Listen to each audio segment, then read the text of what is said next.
Hello, everybody. Welcome to the Nerd Herd Comic Book Club, episode 31. If you're joining us live right now on one of the streams, thank you very much for participating with us in this episode. If you are new and you don't know who we are a book club for people who like to read comics, where every week we will take a different story arc or a standalone volume that we will all read along together. And then we'll gather via these live streams every Wednesday, which now go out on YouTube, Facebook, and Twitch. And we will get together, have a discussion, and see what everybody thought of the book. And we will finish by giving some scores and asking you for yours. And we'll take an average of where it all falls and see what people think. That's pretty much what we do. That is who we are. And as a reminder, what we're reading this week and discussing is Deadly Class Volume 1, which I think its proper title is Reagan Youth, reference to it being set in the 80s. It contains issues 1 to 6 of the ongoing series. I think issue 45 came out either last week or this week. And of course, this was published by Image in 2014. It was written by Rick Remender, which some people will know from Uncanny X-Force, Captain America, and he also wrote the video game Dead Space as well. Art done by Wes Craig, who did Gravediggers Union, and more recently, I think, does Scumbag title, the ongoing title with Rick Remender as well. There we go. That's what we're reading this week, and that's what we're discussing. And as always, I am joined by my co-hosts, same every week. And they're not so much Deadly Class, they're more bottom of the class. And they are the man, the myth, the money, Phil from the YouTube channel Phil's Nerdyverse. Hey everyone, how's it going? I was very positive this week, but I don't know about that now. Oh, mate, sorry. I didn't mean to give you esteem issues. I'm sorry. You need to turn my camera off. We have Shane from the YouTube channel Dawn of Comics. Oh, hoy, hoy. Very fancy background today, mate. I like that. Yeah, got my gang behind me. But don't mess with me. Don't mess with you. I had no intention of, mate. And we have the man that likes to pack all of his stuff in tiny little suitcases. It's Scott from Scott Show. Shumai, how you doing, everyone? Thanks for joining. How are you? You all good, folks? Good, mate. Thank you. All good. Yeah. Good week. Yeah. Bank holiday, short week. Yeah. Plus, great. It's good when I have a good book to look forward to. You know, last week or two, it's been a good book this week. Are you like bigging up your own choice here, seeing as you pick this one? I mean, anything's gonna be better than last week. Get the cow fits, Phil. Yeah. The cow fits. All right, folks, should we meet everyone that is joining us for episode 31? Yes. Okay, then. So we have Tom here saying, "Good evening, nerd herders. Hope you are well. And don't forget that bloody Bananarama." Oh yeah, reference to in the comic book. And we got Tom confirming that everything is going well on Twitch there. Because I'll be honest, I have no idea what I'm doing. I've set it all up, so hopefully it's all going smooth. We have Liam joining us saying evening all. We have Adam joining us as well saying oh hoy hoy. We have Highland G joining us. That's the wrong comment. Where's he gone? It's just jumped on me again. It just jumps all the way to the bottom sometimes. That's Highland G. Yeah, it should be, shouldn't it? I'm just going to have that. I've got a little feedback coming off somebody's mic as well, if somebody can sort that out. We got Highland G saying, "What's up, party people?" We got Comics versus the World. Have a great show, guys. I'll be catching up with the replay tomorrow. We've got Stormcore Collectibles, Evening Gang, happy Wednesday. We've got Adam and Coral joining us. Hey all, yay for it being Wednesday evening again, says Coral. We've got Amy joining us. Hiya, Amy. Hey, check this, folks. A kidnap, says evening all. Nice. Well done. He's done it. I've been practicing. Tottenham Gaming, Phil wearing a Batman Philzy. We got Beth. Hey everyone, love your cozy hoodie, Phil. Just checking, see what we got Off My Shelves, evening all. It's just jumping on me again. Bear with me, folks. I'm scrolling down. I can see we're nearly at the bottom of the list here. We've got CGF. Oh, that's Phil. Hey, folks. I was like, who's this? And I think from what I can see, Scott, unless you tell me any different right now, that is everyone. All good. Whew, that gets harder every week. Right then, we are reading. I'm still getting that crackling from somebody's microphone here as well. I can't hear it. Can everyone else hear it? No. It's like somebody rubbing up against a mic. Oh, there we go. It's Shane. Yep, Shane. Just hold it like this the whole show. It's me every week with my mic. Sorry. It's Shane and his microphone. All right. So we're going to need a synopsis to get this one started. And as always, we let the person who picked the book do that. We already know that the main suspect is Phil. So, Phil, want to tell us a little bit about A Deadly Class, Volume 1? Yeah, so this follows a character called Marcus who came from, hold on, I have it spelled out for me, Nicaragua.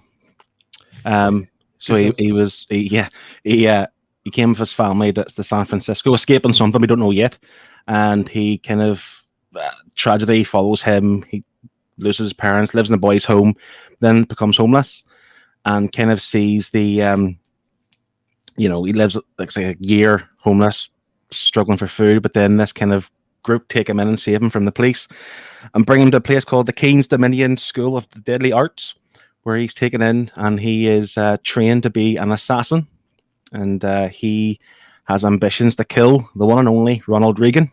This is set in the 80s, so there's a lot of kind of throwbacks to 80s culture and stuff. So yeah, it follows Marcus and his cohorts on a murder, drug-fueled adventure.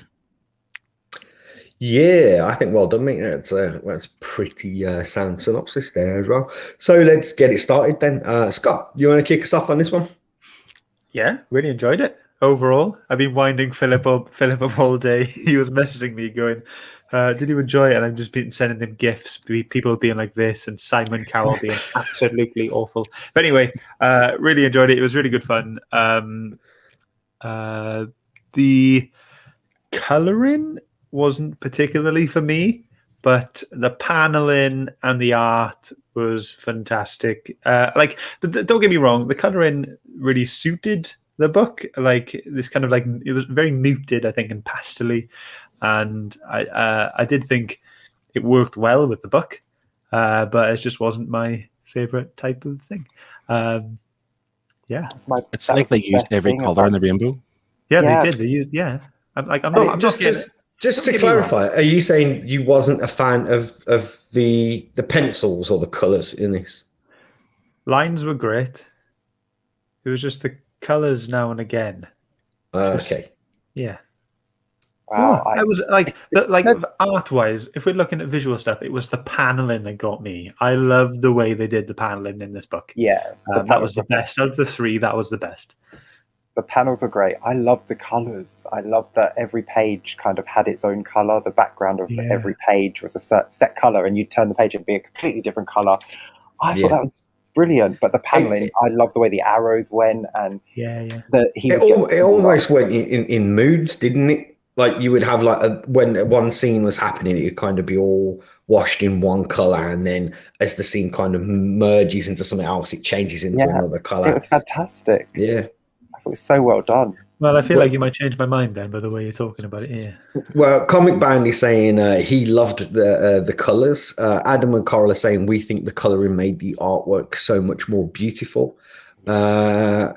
Yeah, there you go. So generally, people are a fan of the colours. Scott, this one just me then, just wrong. That's fine. Yeah. It's not wrong. It's an opinion. Yeah, there's no wrong opinions here. It's a wrong opinion. Know that.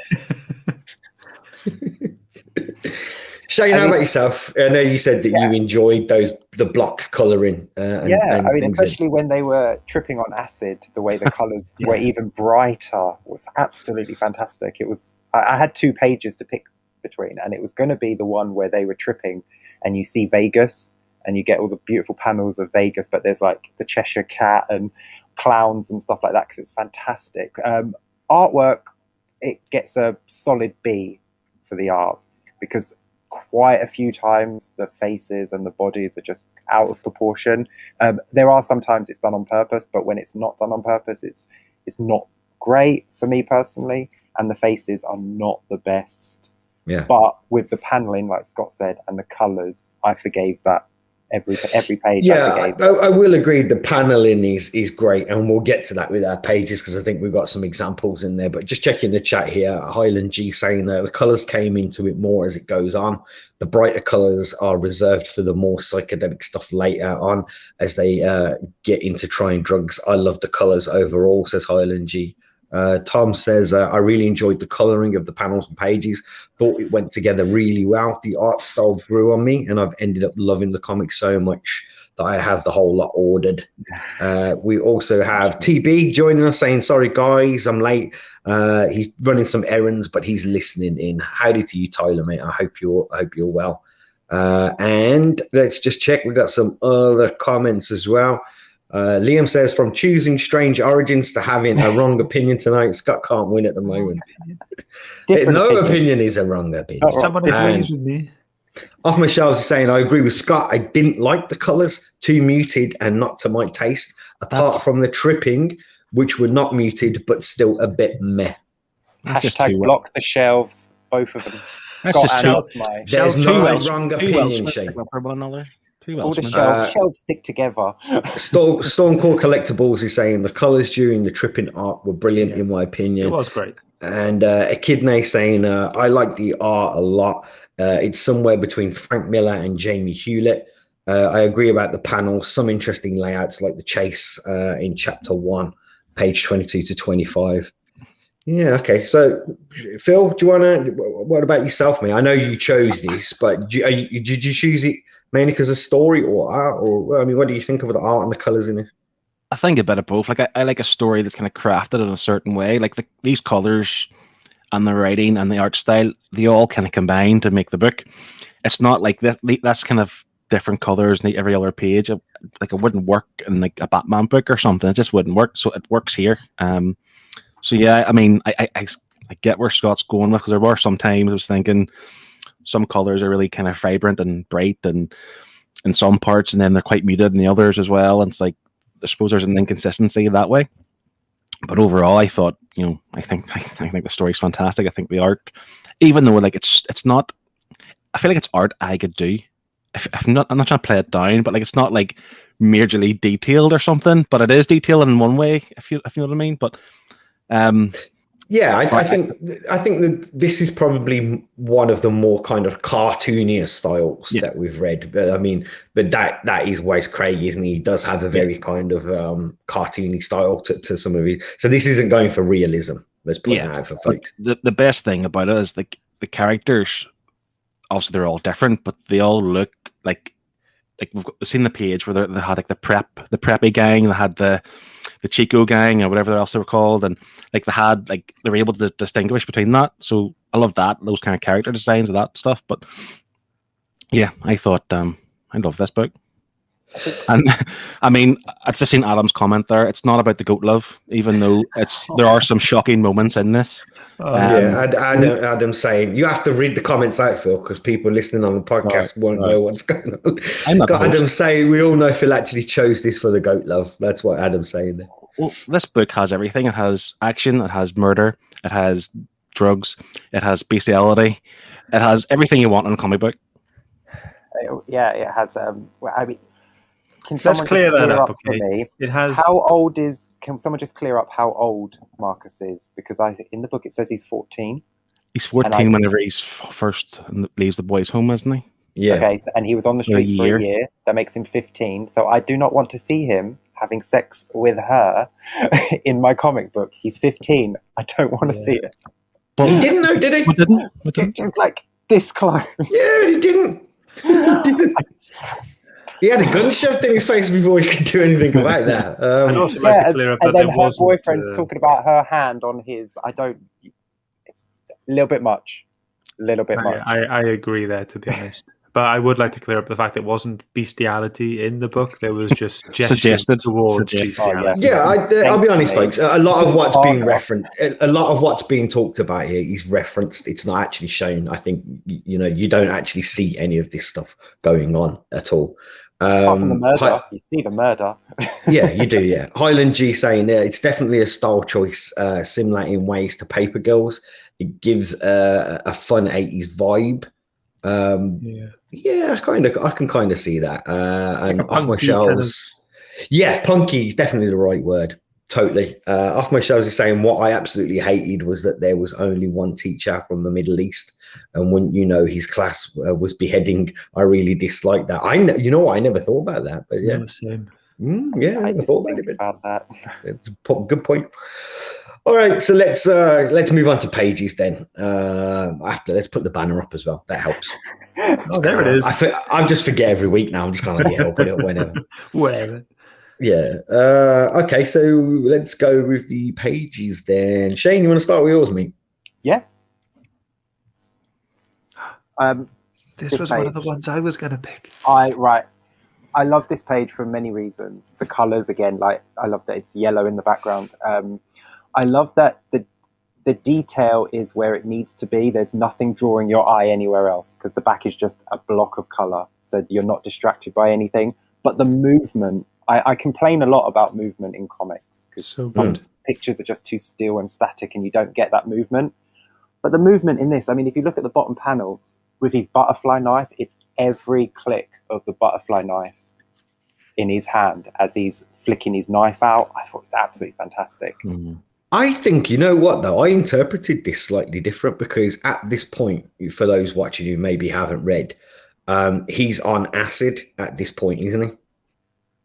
When he's having this fight. So when his arm's moving like that and things like, you're seeing that trail, that is a visual effect of LSD. So I took that as like, that's kind of like what he was seeing. Not, yes, motion, but that whole seeing like multiple arms and stuff, I took that as the effect of the LSD.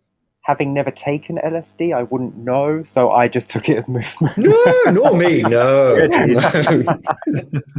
Never. Yeah, no, it's cool though. Like I love. All right, you're just gonna have to trust me on that one, folks. Yeah, I nearly chose this one myself. Same. Yeah. Awesome. Yeah, and for the same reasons as well. But like I said, the motion there for me was, I think he factored in the drugs and stuff really well in all of that. Okay, there we go. That is Shane's pick. Let's move on then to Phil. You want to talk about yours? Yeah, I mean, there were just so many panels you could have picked, all for different reasons. This one was in the first issue, the first chapter, and it's just the action. Everything just seems very fast paced and very kind of like you can almost like see it in a proper movie, not just a television show. Like it just looks very kind of dramatic and the kind of expressions on their faces, like the kind of like their getaway type thing. And this action sequence carried on for I think 3 or 4 pages after, and they're all pretty good. And again, the colors, like the way they change, like this is the red color. I think it's the only time the red was used for like throughout the book. And again, it's just more the detail, the kind of movement, the high speed chases, the smoke and the screeching and all that kind of stuff. I just think it just looks really cool. And this is the part as well, isn't it? Just before she does that flip off the bike. Yeah. I really like the way the layout and the panel of that was done as well. Yeah. But even just down there, you can see the bike has gone from one panel to the other, but it's gone in front of the panels. Yeah. It's so well done. Yeah, that's clever. Very good. And again, I personally, for me, I love the way that they use the colors to shift between different scenes. Because again, I think what was we reading? It was The Killing Joke, wasn't it? Where Adam made reference to the original John Higgins inking when he said like red kind of meant danger at that part when Barbara was shot. Like again in this scene, like Phil said, it's all red in this, and you do get, I think, psychologically a bit of excitement from that color shift when it happens. Let's just check the comments here as well, just to see what folks are saying on those panels already. Scrolling up, Scott, I think Amy was talking about yours here. Loving the action. Shane, sorry, yeah, in yours. Tom was saying great page, pick Shane. Adam was saying action in the book in general was great. The artist was really good at depicting motion and movement, most definitely. Tottenham Gaming. Dean knows a lot about LSD. Probably did a lot of partying in the 60s. Cheeky. He's so rude. I'm sorry, Dean. How do you ban someone on this? How'd you get rid of someone? I'm only messing. Off my show saying the art was great in general, but there was not a face I liked. The faces were very strange, and for whatever reason, they stood out as not great for me. Oh, okay, man. And Highland G, I think you said about your panel there, Phil, that angle really adds to the feeling of speed. Yeah. Most definitely, I do think the guy got motion down. Like Wes Craig definitely has motion down in this book. And panel layout for me, I usually get really irritated by, we've said before, haven't we? Like when you have small, really small action panels, I get really, but in this, I think it was done really well. Like it did not bother me. In fact, I quite liked it. All right, so let's move on to Mr. Shelf. There's your page, mate. This is my page. I liked it a lot. It was a bit of everything, wasn't it? It was just like him just slowly freaking out, and then you just see Mr. T pop out of the slot machine, giving him jip, like. And then for me, my favorite part of this page is the bottom panels, and it's just you kind of get that kind of hypnotic, spirally vibe, and I could just visualize it on TV, you know what I mean? Where just like where the screen would just like multiply, dun, dun, dun, dun, and it'd just be loads of the same thing happening. And I don't know, just really drawn to that, and I just liked it a lot. Yeah, apart from the other 4 pages I wanted to choose as well. Yeah, there's loads. Oh, Dean, I can't hear you, mate. Sorry, I'd muted myself. Said Adam. Adam agrees. Yeah, he said great page. Love the tiny panels at the end getting smaller. Those are the ones I was on about. Usually, I dislike those. Do you remember when we spoke about Kanto and it had a few of those tiny action panels? That's kind of I'm not really a fan. But yeah, this did not bother me at all, which is really unique for me. I think that's there to kind of just describe the monotony and just time passing of him just just pulling away at that lever just to and spoilers, folks, he does win. He wins. And spoiler, he doesn't get to keep it. Yeah. There you go. Just say hello to Firehawk as well, who's joining us. Howdy to you, mate. I hope you are well. And Stormcore is saying every book needs some Mr. T. I would agree.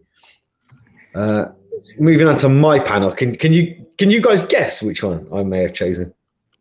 Is it the one where they first get to Vegas? Like I said, is it the one with the goat? Proper hit. It's him on under the car chipping.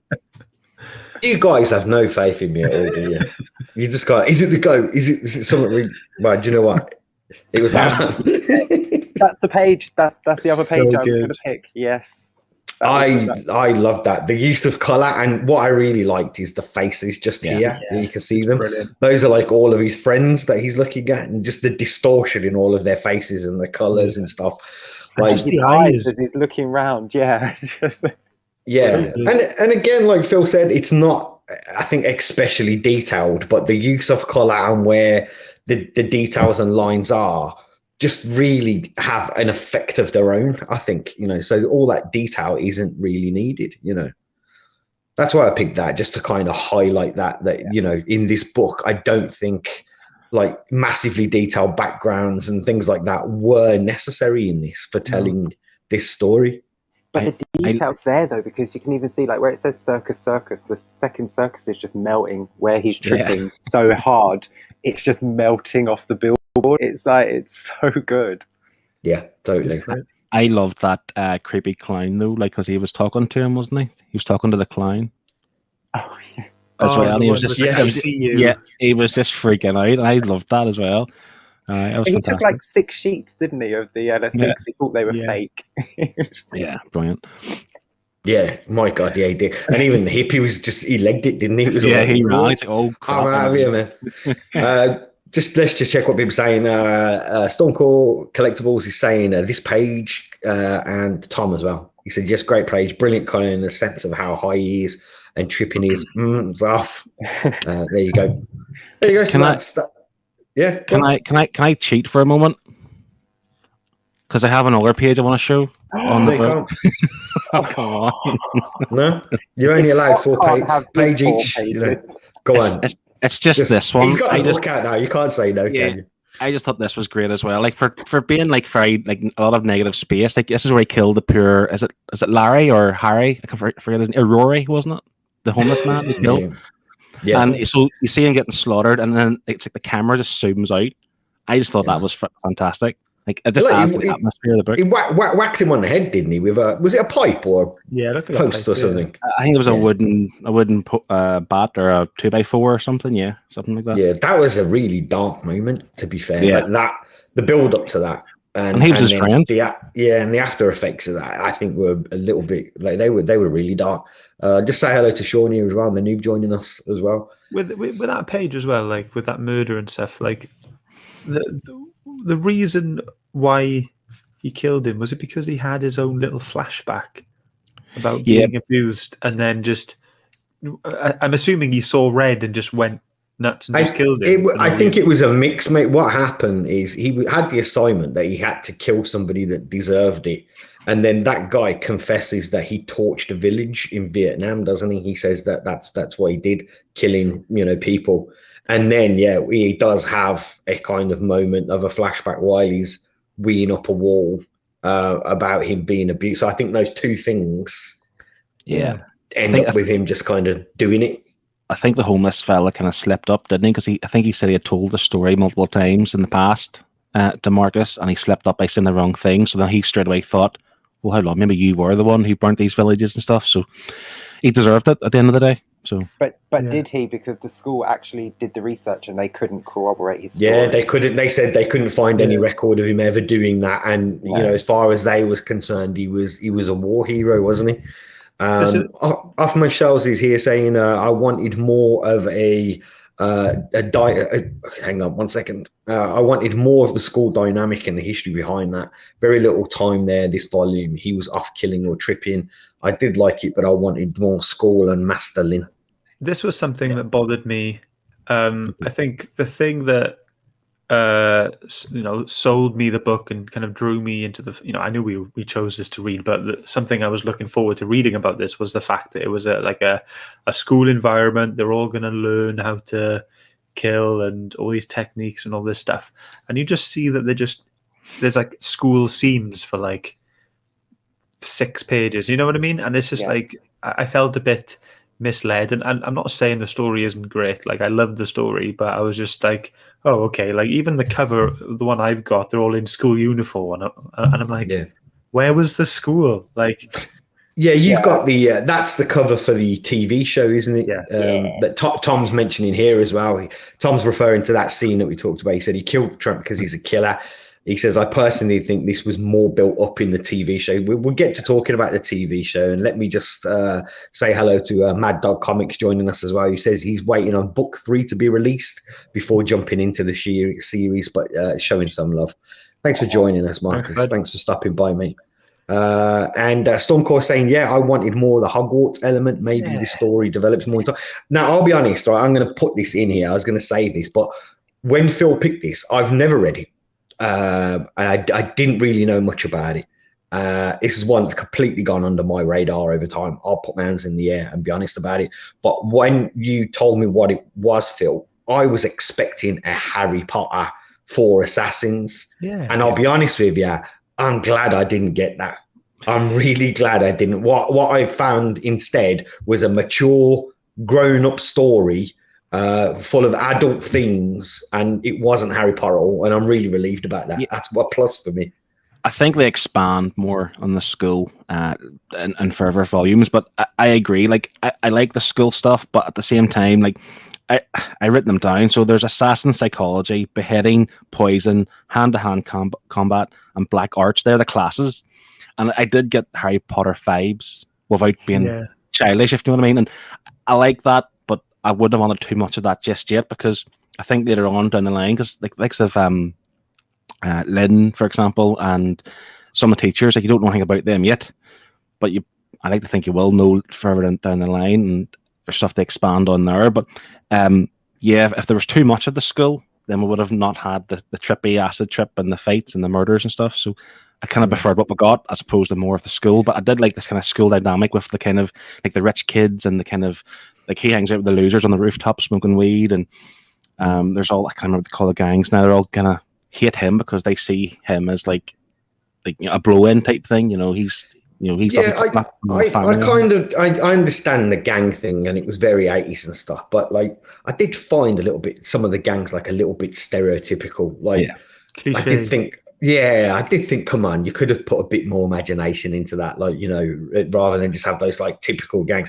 But at the same time, like, I don't know whether you guys read the foreword in the front of the version that I had, but he does say like he this whole story was about the kind of psychological trauma of school, like about the trying to make friends and not fitting in. And in the afterword, he explains when he was a kid, he was always moving around like Rick Remender, and he said that like he'd never fit in any one place, and just as he made friends, he moved, and this whole impact. And he's comparing in that foreword, he's even kind of like mentioning like prison and stuff like that. So I guess, having these cliques are like the gangs and stuff as well, like how there's a similarity to that institutions, you know what I mean?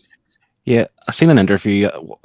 Must have been around the TV show when it first came out, that he had said that this book was pretty much a love letter to the 80s and a screw you letter to the high school, because he had a terrible time, and this is probably his kind of like imagination running wild of how he's seen high school in terms of like the gangs and fitting in and so on.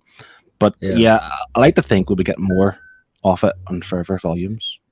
Yeah, and Highland G saying as well, I think it's a focus on characters and backgrounds was much more of a focus than the school itself. I kind of agree with that. I think this was a lot about characters and I think the different experiences that you have at school. Like, I kind of identified to this, like on a real personal level. Like, I didn't really kind of enjoy school. It wasn't a pleasant experience for me. I don't think it is for many people particularly, but some of the themes in this I kind of really identified with, and I thought, wow, and I thought for Rick Remender, he must have gone through something similar as an experience for him to, I think, written something like this. Yeah. Well, did you read what he had gone through at the end of the book? Yeah. Some of the stuff he'd seen and gone through, man. Sketchy as hell, wasn't it? Yeah, 100%. Yeah, what didn't he say? He saw one of his friends get shot or something? Or he's seen a lot of death, to be honest. And I think after reading, you read that after reading the story, and then you kind of think back and you go, yeah, you know what? I get it. Like, I can tell that you've been through some stuff, because there's a lot of tough themes in there. Yeah, I will say for people, if you did skip the foreword or the afterword, I'd really recommend you read them in this case. Yeah, usually they are a bit dull, but these are really interesting, and I think you definitely got an idea from Rick Remender of where this comes from. The book. Yeah. Adam's just saying here as well. He thinks I just took the wrong classes. I should have gone for hand-to-hand combat over geography. Maybe everyone makes that mistake. What am I going to do in hand-to-hand combat? I think just going back to the story and the school, I would have liked a little bit more of the school personally myself. I feel like it was a little bit rushed. It felt like he had one lesson of everything and then was sent out to kill someone. I feel like there was no build up to that. It was like, first assignment, go kill someone. Like the next day. Yeah. Day one. Yeah, it was kind of like, like you had no. Like, can I just start with math? Just like, can I just like, can I write an essay on killing first before I actually do it? You had nothing of them, like nothing of him actually learning or putting stuff into practice, even on like, a doll, a shield, a mannequin, you know what I mean? Nothing. They didn't even tell them how to dispose of a body, how to keep like kill without being seen. It was literally just go kill someone. Yeah, terrible school. They're not giving you the skills you need. He did learn one lesson though. Remember in the hand-to-hand combat, he don't pick a fight with someone who can kick your ass. Yeah, but don't pick a fight just to save face. You don't have to do it. You can say no type thing. So there's lesson number one. That's good. Yes, I think I'm with you guys on the fact that I didn't want a more Harry Potter feel to this, but I kind of agree with you guys about wanting to see more of the school dynamic, because what I felt was a little bit of a negative for me in this book is that I think they focused too much on the kind of drug fuel binge. Like I enjoyed it. I mean, it was one of the pages that I picked, so don't misunderstand what I'm saying. But I think that went on far too long for me. I was like, okay, I get it. They're on this kind of, and I just felt that could have been a bit shorter, and we could have had more of the school dynamic stuff in there. And so that was a slight kind of notch down for me on this. It felt like you. Sorry, go on, Phil. Well, you go, Scott. Okay. It felt like it went from like being homeless to going to school to then being on this assignment extremely quick, and it felt like the main focus of the story was the whole acid trip section, and it just felt like he was kind of rushing up to that point. And it just like I said earlier, more school and there is learning. More school, less drugs. Lesson for every child. But there is a lot going on in that acid trip. They go to kill the guy's father. I forget his name. They obviously have Chico coming back to avenge, like kind of, get him because he's sleeping with Maria. And then obviously the goat rider, I forget his name. Have you had a name? Hey, let me just quick. Yeah, he doesn't sleep with Maria. Stop getting his kid into any more trouble. No, but he would have done had Chico not interrupted them, because that's she was just going to look at it though, wasn't she? Well, she was holding it for a while, so that was really good. Like the way, I mean, I don't like to swear that often, but whenever Chico was kind of telling her off, it's like, what are you going to do? Just in for a dick looking session? Like this is like just here for some good dick looking. It's like just some good old fashioned dick looking. Yeah, I think that's what it is. Like, that's the thing they didn't do, which I was really grateful for. There was no like F this, F that, F this, F that. Just it wasn't. Yeah. Like it didn't need to be in there, and it wasn't, which is, I appreciate that. Yeah, I think that's one of the clever things about this book, though, is that it tackles all of these adult themes and these, like again, we said, this kind of references the, the villain. And I want to talk more about the villain, about him being into animals and stuff like that. The cat at the end. Yeah. Like the way that this book handles it, though, is like it's there. And it's referenced, but it's not enough to offend, I don't think. Like, it doesn't go... I think Rick Remender definitely knows where the line is when he's writing this book. You know what I mean? I think with the whole goat scene, like, you can tell he's just kind of building his character up by using the whole animal loving thing, because he even said himself, like, I had no love from my parents. I got the love from my animals and my pets and stuff. So he's clearly so deranged and so messed up that hopefully we see that kind of explode later on during the series. But let's not say explode. I don't want to see him explode later on. Yeah.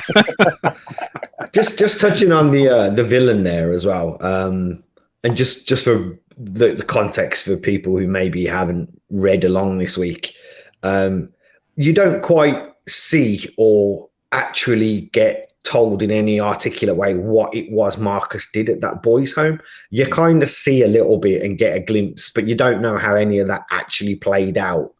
And this kid from his past there at the boys' home, he is the villain in this. But what I thought was really clever with this is how they dragged out the reveal of that villain. Like, he was just there watching and following them, and I found that brilliant. Like, that's how you write a villain. Like, that made it even more sinister when he turns up, kind of like right at the end of those 6 issues. Do you know what I mean? And he didn't even do anything. He just picked up the dead body and says, "Get your pal ready, because I'm coming for him. I want him fit and able, because I'm going to challenge him," or whatever it was, and just walked away. That was it. Yeah. So it's just like, it looks like Marcus set the box, because he had a bomb, didn't he? Like a nail bomb or something. He was sitting there, and Willie's face is now completely like ground beef. So I'm guessing he was in the explosion when it went off. Yeah. That's the thing. There's so much to Marcus still undiscovered. Like, why does he want to kill Reagan?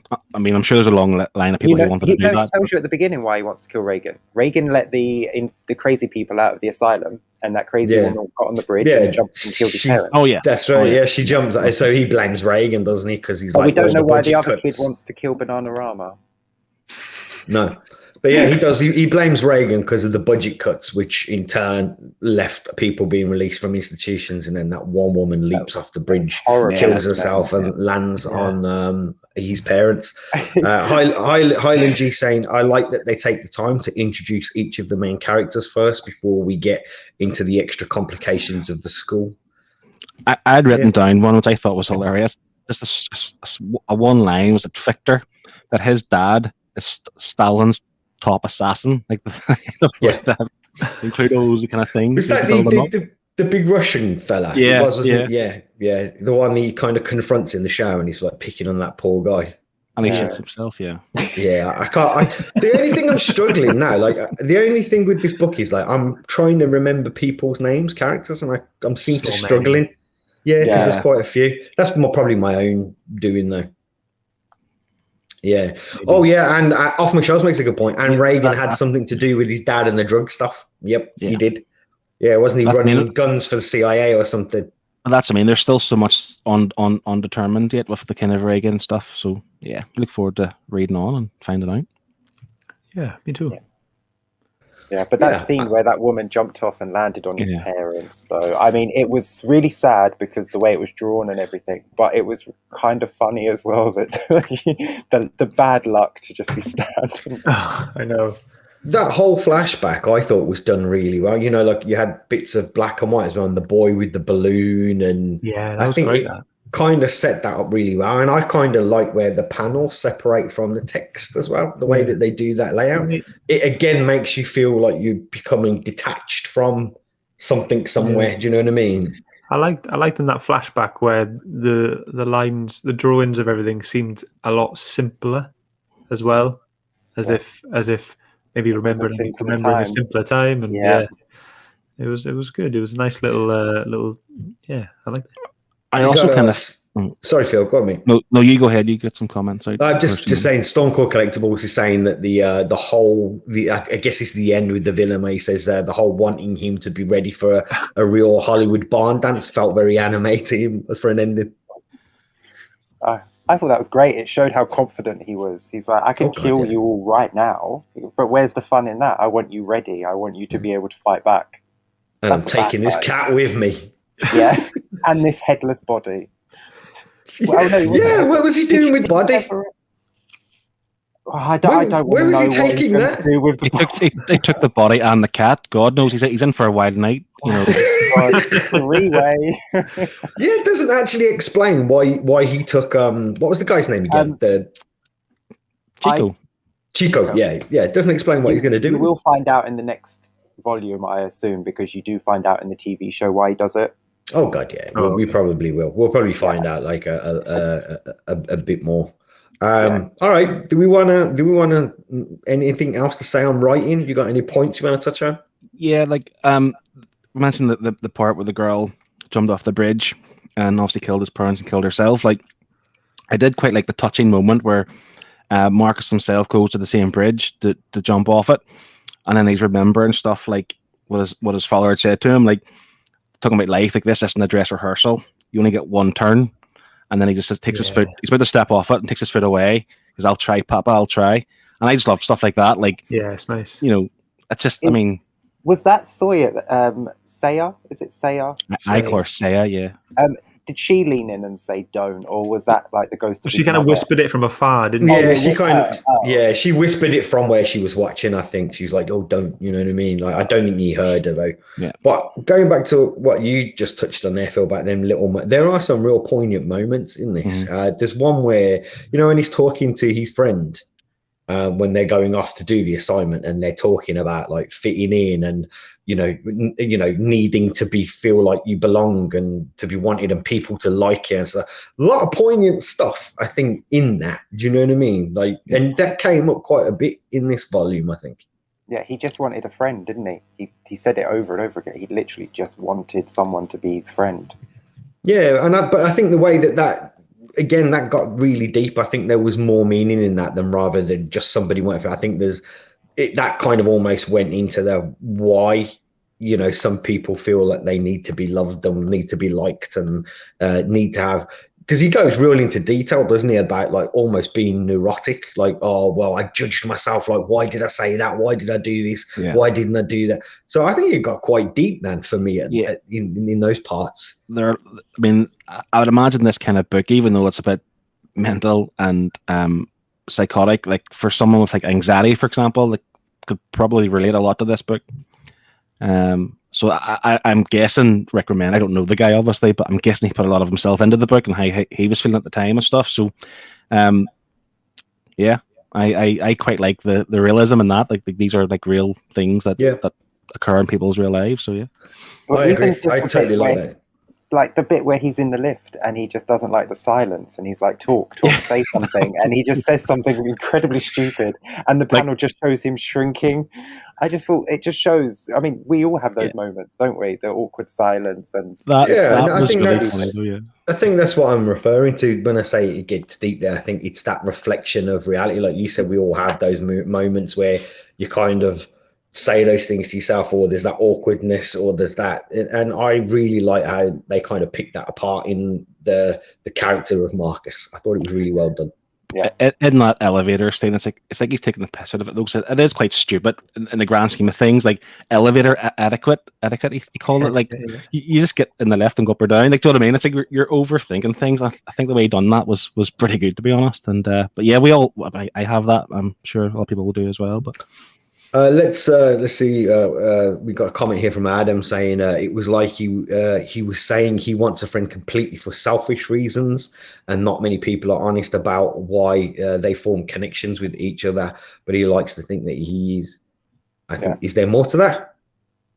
He is, but he likes to think he is. Is it end there? I think there is a character limit on comments. Yeah, that's why I was asking if there was. I used Adam frantically taping the rest out before it becomes irrelevant. Okay, everyone in suspense. Off my show, saying the bit where he spoke about second guessing what he said or did to someone, and it gave him anxiety. I found that very real and honest. Yeah, that's the point, mate. I found it very, very, very kind of real. Maybe deep was the wrong word to use. Real is probably the better word. And Adam comes in. He's honest about why he forms connections. There we go. Hello to Matt as well from Mystery Nights. How you doing, mate? All right, should we get to doing the final thoughts and scores? Unless there's anybody else wanted to. Does someone want to mention the TV show at some point? I think someone was trying to. Do we want to have a conversation about TV? I haven't seen it personally. I'm the only one that's seen it, so it wouldn't be fair. I wouldn't want to spoil it for anybody. I will just tell you, it's cast really well, and they look exactly like their comic book characters. Well, you know, you've got the books, so yeah, you know. I know. Tom watched it. Tom went and checked out the TV series off the bat, and he told me, he said, "Yeah, you need to watch this." Can I ask though, like, does anybody know, either you guys or people watching along right now, why this was canned? Because this has been cancelled now, hasn't it? It didn't bring the money in. Yeah, it really. I mean, it did, but in terms of what like the high executives, they didn't get the return. Or it's not that it was a poor show, because it was very hard. It was on Sci-Fi for one. Like, what shows are on Sci-Fi? Yeah, it's true. If it had been on Netflix, it would be have 3 seasons. I think it's just the way the TV shows go. It's like Swamp Thing as well. It's like if it doesn't hit all the kind of check all the boxes at the start, then. I loved Swamp Thing, but that's conversation for another day. It's a really good show. Check it out if you have the chance. Stormclaw Collectibles is saying, I want to know if I should watch it. Quick answer. If you like the book, yes. There you go then. And Off My Show is saying, I didn't even know it existed. There you go. And like I said, Tom did say it was great as well. Yeah. And Tottenham Game saying shows cancelled because certain people downloading TV shows instead of actually watching them live. That's not why. Naughty. All right, folks. Glasses are off and the glasses are on. Let's get to it. You know the drill, everybody. If you've read along this week with us, then drop your score 1 to 10 in the chat. We will make sure we grab that and we'll get an average of what everybody thinks at the end. So Phil, over to you, mate. I'll keep it short and sweet. I thoroughly enjoyed this. I mean, there were parts where I kind of agree now. Let's talk to you guys that I want to see more of the school, not just like the students, but like why the school's there, like the kind of history of the school type thing. I'm sure we'll get that, but for this volume, I would have wanted a bit more of that. I like the pacing off the book. It was just action from the start, then it just goes into kind of murder, then goes into like acid trips. It's great. Art wise, it's not my favorite style of art, but I think it suits this book, so I'm gonna knock a few points off for that. But really, I can't fault it. I had a good time reading it, and I can't think of anything else I would add to the story that I would want to see other than the school stuff. So I'm gonna give it a 7.5 out of 10. That's my score, because I am going to read on pretty much tonight. 7.5 from Phil. Shane, over to you, mate. I really enjoyed this. I don't know if it's because I watched a TV show and then read the book. I don't know if it would work the other way round, but I really, really enjoyed this. The art did take a little bit of getting used to, because I'm a stickler for faces, as I've said so many times. But once I got into the colour and the panelling and the action, I overlooked that quite easily. It just became part of it, and it was fine. And the story's great. The character of Marcus is awesome, and I really, really like him. And I would read him in a solo book. Like, if the rest went away and it was all about him, I'd read it. He's fantastic. I'm going to go a bit higher than Phil, and I'm going to give this an 8.5, because I thought this was really, really good, and I definitely want to read on. Okay, 8.5. You know what? Just before we move on there, I'm surprised at that, mate, from you, because I know sometimes books can go a little bit too far for you when it comes to the crazy, wacky stuff, and I didn't know whether this would be like within the line for you or whether it would just be over it. The fact that they didn't show the things that I have the issues with, absolutely fine. I'm a grown-up. I get it. I know that they happened. I don't need to see them. Yeah, I think, like we said, didn't we? I think with Saga, I think you said when we read that, you wished that some of that was referenced rather than shown as well. So yeah, I kind of understand why this one. Now I understand why this one is higher for you. All right, Mr. Shelf. Paneling was great. The action in the book was great. I thought it talked about and dealt with themes in a really good, mature way. The designs on the characters were cool, and I liked how there were so many different art styles in this book, just dotted here and there. I thought it was really cool. Marcus as a character was very well thought out, I think, and I think that's probably because was it Rick Remender was probably projecting himself onto Marcus as a character. So that's probably why it's so fleshed out and detailed there.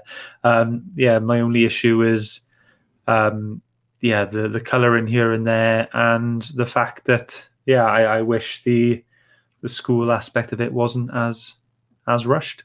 So for me, it's also going to be an 8.5, and I do want to read more. Wow. Okay, I thought you were going to go lower there after that. That final thought. I thought, he's gonna maybe go a bit lower, and you went right in high. Okay. Yeah. All right then. There we go. That's the scores from everyone except me. Let's just have a look what everybody is saying though before we get to mine. So let me go right to the top here. We've got Stormcore Collectibles. Yeah, I read this twice without actually planning on doing so. Second read was even better for me. It's a strong 8 because I want more. Adam, Comic Bound there, he's saying, I read this once before and didn't like it as much, but I had a much better experience this time. 8 out of 10. I can see it going places. Tom says he agrees with you, Shane. Your final thought, 8.5 for him. Adam and Coral, we've got an 8 out of 10. We found some of the side characters a bit stereotypical, but it was an easy read, had good pacing, and was nicely designed and coloured. I don't think that's an unfair comment as well. Off my shelves, I enjoyed it, but I think if I read the hardcover, basically volume 1 and 2 together, I would have enjoyed it more. 7, as the colours and faces weren't for me. That's the thing, like not every book is going to be like the art style. Like, God, the amount of times we've disagreed over art on this. It's great. Highland G saying, with hindsight of how much better it gets, I would give this an 8 out of 10. We have a few more scores in here that I didn't pick up. Liam Cartwright here saying 7 out of 10. I think that's all of them. I think you're right. Yep. Okay, we're good to go. Right, I'll wrap mine up and then we'll get to the scores on it. I actually made notes this week, folks. Whoa. Yeah, look at that. I learned to pronounce echidna. I made notes. I'm on fire. I love this. I'm not going to disguise the fact. I really, really love this. This was especially, I think, after reading a book like Doctor Strange Origins last week.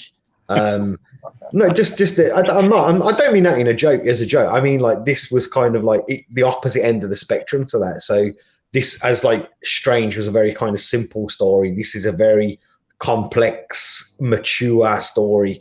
And it was nice, I think, to get a bit of that for us reading that. So yeah, I really enjoyed it. I loved the artwork. I'm a big fan of Wes Craig's artwork. And I think his style translated. I see what you were saying, Shane, about you start off and you kind of go, oh, this isn't quite what I'm used to. But I think, again, much like Lock and Key, for me, this style eventually like clicked into place and it all fit the story and the tone of the book for me. And I thought it was incredibly well done, you know, and even the drug scenes, they weren't over the top. Do you know what I mean? Like, they weren't, yeah, they were trippy and weird, but they weren't where you couldn't see nothing or make stuff out, you know what I mean? So yeah, I already said as well about the Harry Potter thing, like, I'm glad I didn't get that. I was expecting that, and I'm glad that was played down. Like, I think we've seen that in a lot of books already, and I was glad that this wasn't one of them. Yeah, and as I said, I think they overrepresented the drugs. I would have liked a little bit less of the drugs binge and more focus on maybe some of the school cliques or maybe some of those other characters from some of those other gangs for me. Loved the villain. I think it was a genius idea of taking your time with a villain. Not many people do that these days in comic books. It's just like they're in there straight away and everything has to happen. And Rick Remender really took his time here introducing that villain, and we still don't even really know what's gone on between him and Marcus at the end of this volume. So there's even more to come, and I like that. That's taking your time and doing it properly.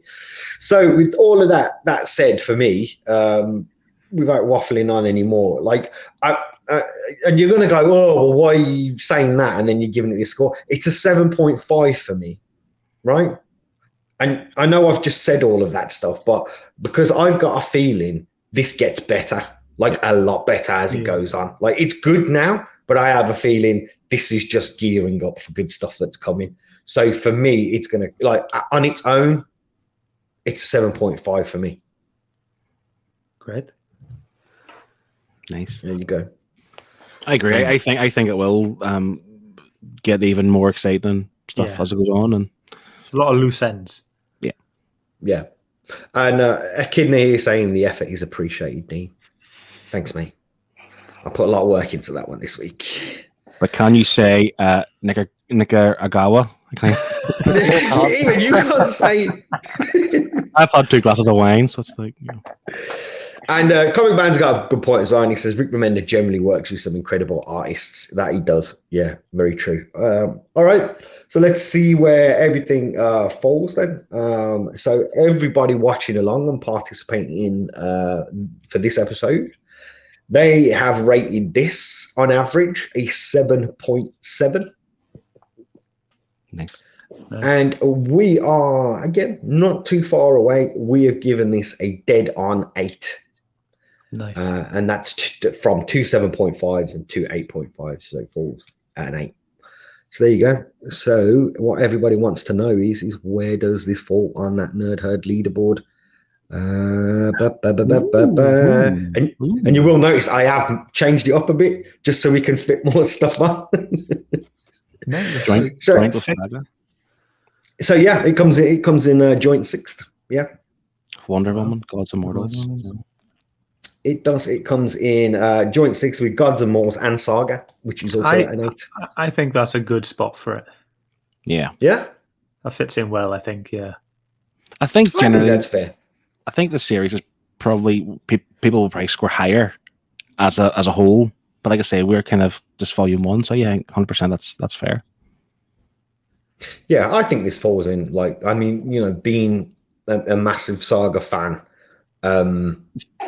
like this for me, for volume 1 of this compared to volume 1, like, it wouldn't sit right for me this being higher, but around there I'm comfortable with. I'm not going to have the debate with you, so you can just pack it in right now. What do you think, Shane?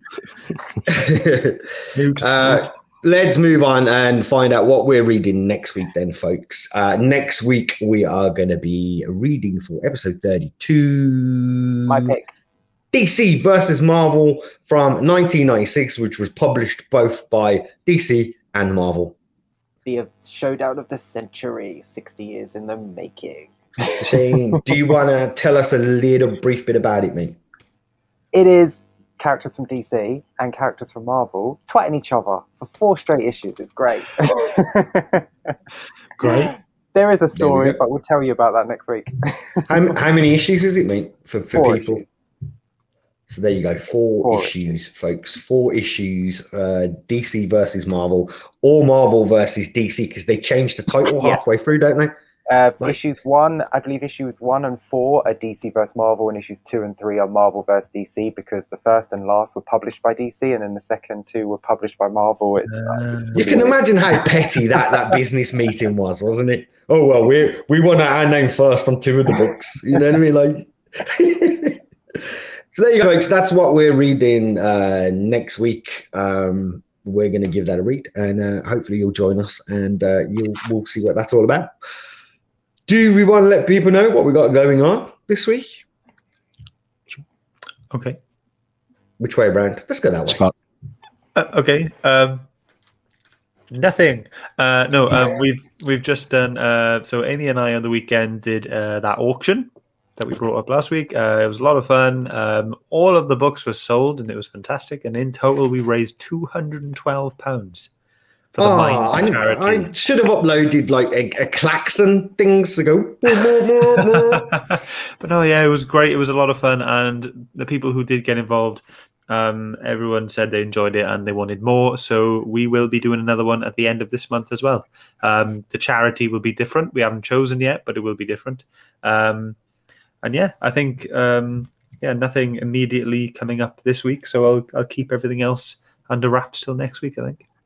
Okay, just quickly before we move on, just saying hello to Sith Lord here, joining us from Southern California. Hope you're well, mate. Shane, what's going on? Tomorrow I have another What's in the Box when I go through my storage to see what I've got. I'm enjoying them. I don't remember what I've got, so I like to go through and just spark the old memory. I'm super old, so I could have put something in storage yesterday and forgot all about it. Oh. And the quiz is still live with the viewer competition. Head on over. You can still enter to win a mystery box. Have you had many people enter, can I ask? I have had a few. These 2 have entered. I won't tell you if they've got it correct, but yes, they both got it correct. All right, Phil, calm down. Is that it for you, Shane? That's it for me. Phil, what's going on in the nerdiverse? I actually recorded 2 videos. Surprise, surprise. I'm actually gonna release 2 this week. I said 3 a few weeks ago, and I didn't release 3, so I'm gonna release 2 this week. I actually recorded a shelf tour because off my shelves inspired me to record one of my own. Yeah, I saw that. Yeah, so that'll be out this maybe tomorrow if I can be bothered to put it together, because it's all recorded, just not stitched together yet. So hopefully tomorrow. And then just episode 4 of the vlog, where I kind of talk about the new shells and stuff, and yeah, that'll be it this week too. There we go, folks. That's what's going on other people's channels. That's the update. I just want to remind folks as well that next week, when we read DC versus Marvel, at the end of that, it will be your turn to pick as well. So we'll be putting everybody on the spinny wheel, and if we pick your recommendation, you'll have an invitation to come and join us if you want to, and you'll also be able to win a little something for indulging us and participating in this madness. So that'll be next week. That comes around quicker and quicker every time now, doesn't it? Feels like it, doesn't it? Yeah, it does. Like we're only having viewers' choices now. Yeah, it does seem to come around really fast. But there you go. So viewer choices. So yeah, there you go. That's what we're doing next week. So come along for that. Don't forget and have your recommendations ready. So I usually finish with some shout outs. And to be honest, I'm kind of not going to do that this week.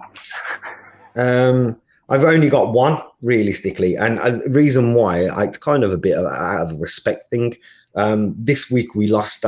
People may know that we lost John Paul Leon, the comic book artist, and his work is absolutely phenomenal. His work is everywhere, so go and check it out if you can. I think there's a Berserker cover that he did recently as well, which was pretty cool. So he's like all over and lots of art. But for me, he will always be remembered for his work that he did on RoboCop for the Dark Horse stuff, and his work on Batman was sublime. Like, I always enjoyed John Paul Leon's backgrounds. Like, his level of detail was just absolutely crazy. So that's the shout out I want to give today, folks. Really, is go check out. I've just dropped the link in the chat there as well. So go check out John Paul Leon, who sadly we lost last weekend at the age of 49, I think he was. So definitely gone too soon. There you go. That's, I think, out of respect there, I'm just going to drop that link there, and we'll resume normal shout outs next week, I think. But yeah, such a shame. 100%. He's got a cover. I think it must be one of his last covers is out next week, and an image book called Time After Time, I think it's called, and cover B. So I'm gonna grab that just to have that kind of out of respect too.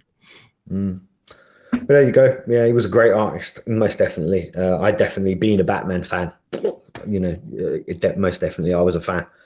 So there you go. We're going to end that on a more somber note for episode 31. And we shall be back for episode 32, DC versus Marvel, next week. Don't forget, your turn to pick. So hopefully we will see you there. And Scott, what are we going to do? We're going to go ahead and we're going to grab our hands and get our waves out.